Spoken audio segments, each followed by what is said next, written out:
হয়, আজি মই আপোনালোকৰ চেনেলৰ মাধ্যমৰ যোগেদি এই কথা অৱগত কৰিব পাই বহুত লজ্জিত হৈছোঁ। কিয়নো চাবুৱাখন আমাৰ এই স্থলগৃহত যিটো অৱস্থা, বজাৰখনত যিটো অৱস্থা আজি দেখিছোঁ, নিজকে লাজ লাগে। কাৰণ আমি যিদৰে আমাৰ নিজৰ ঘৰৰ চাৰিওকাষটো চাফ চিকুণ কৰি ৰাখোঁ, বা আমাৰ চাবুৱা এই মূল বজাৰখনো চাফ চিকুণ কৰি ৰখাটো আমাৰ কৰ্তব্য। এই কৰ্তব্যটো আমি পালন কৰিব লাগিব। তাৰ লগতে আমাৰ লগতে এই অৱস্থা হ'ব পৰা প্ৰধান কাৰণটো হ'ল কোন? নগৰ সমিতি কাম নাই। কাম নথকাৰ কাৰণেতো এইটো অৱস্থা আছে। ইয়াত আজি কোনোবাই লেট্ৰিন কৰিছে, কোনোবাই প্ৰস্ৰাৱ কৰিছে, তোমালোকে দেখিছিলে অলপ আগত সৌৱাত শৌচ কৰি থৈছে।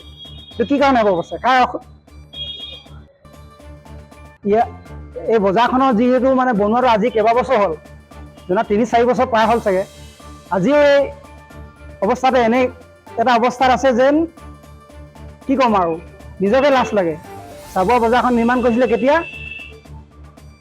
নিজকে লাজ লাগে ক'বলৈ। আজি ৪-৫ বছৰ দিন উকলি গ'ল, বজাৰ এই অৱস্থাতে থাকিলে হ'ব।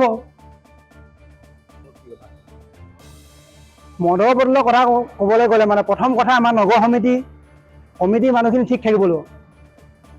যদি সিহঁতে এই আড্ডাটো দিবলৈ সুবিধা দিছে কাৰণটো পাৰিছে। আজি দেখিছোঁ এই তলৰ ৰাস্তা পদূলিয়ে দোকান দি আছে। এজন মানুহ আহিলে আন এজনে বেকাৰ হৈ দিব লাগে। কি কাৰণে হ'ব পাছে? সিহঁতক মই 2-4জনৰ দোকানীক সুধিছোঁ, তোমালোকে ইয়াত যে দোকান দিছা, কোনে দিব ক'লে? আমাৰ 700 পইচা লাগে, আমিতো দোকান দিমেই। তেতিয়া কি ক'ম আমি?